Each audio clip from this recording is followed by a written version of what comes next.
Allahın acığı gəlir bağlılıqlardan. Allahın ən xoşuna gəlməyən şey insanın bağlılıqlarıdır. Allah birini bir şeyə bağlı görəndə imtihanlarla qopartmağa başlayır, ayırmağa başlayır. Allahın bundan başqa işi yoxdur insanla. Hey, ümid elədiklərindən qopardır insanı. İmtihanlar belə olur. Nəyə arxalanırsan, bir də görsən onu vurur. Nəyə söykənirsən, ona zərbə vurur. Özü də deyir ki, İzzət və cəlalıma and olsun ki, bəndən məndən başqa nəyə ümid eləsə, ümidini puç eləyərəm. Öz İzzət və cəlalına and içir. Ne üçün Allah bu qədər belə demək mümkündürsə, bu mövzuda həssasdır? Ona görə ki, bəndəsi bir şeyə bağlananda zəifləyir və Allah istəmir ki, bəndəsi zəif olsun. Allah bəndəsinin zəifliyini istəmir. Çünki Allah qüdrətli bir insan yaradıb. İnsan qüdrət sahibidir. İnsan əzəmətli bir varlıqdır. Allah istəmir bəndəsi zəifləsin, aciz olsun.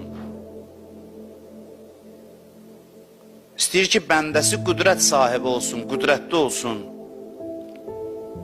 İnsan elə uca bir varlıqdır ki, Allah insana deyir ki, səni özüm kimi edərəm. Özüm kimi edərəm, yəni sən o qədər qüdrətə çata bilərsən ki, nə istəsən, nə iradə eləsən, aləm sənin iradəvə tabi olar.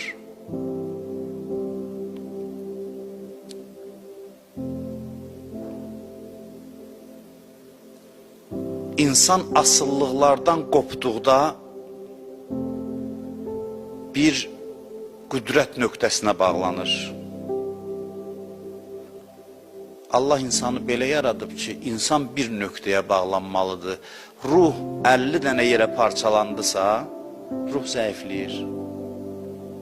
Hər şeyə biraz enerji sərf eləyir. Təsəvvür edin, 100 dənə bağlılıqlar var. Dosta bağlanıb, filana bağlanıb, nə qədər sayırsan say, bu bağlılıqlar enerjisini alır ruhun. Burada dərhal sual yaranır ki, bəs necə? İnsan ancaq Allaha bağlansın, başqalarını sevməsin, quru bir, soyuq bir varlıq kimi gəlsin, heç nəyə sevgi bəsləməsin. Xeyr, belə deyilmir. Deyirsən, hər şeydən qop, hər şeydən qop. Bitiş Allaha, Allaha bitişməklə hər şeyə təzdən bitişirsən. Təzdən daha şiddətli eşqlə başlayırsan hər şeyi sevməyə. Hətta cansız əşyaları belə.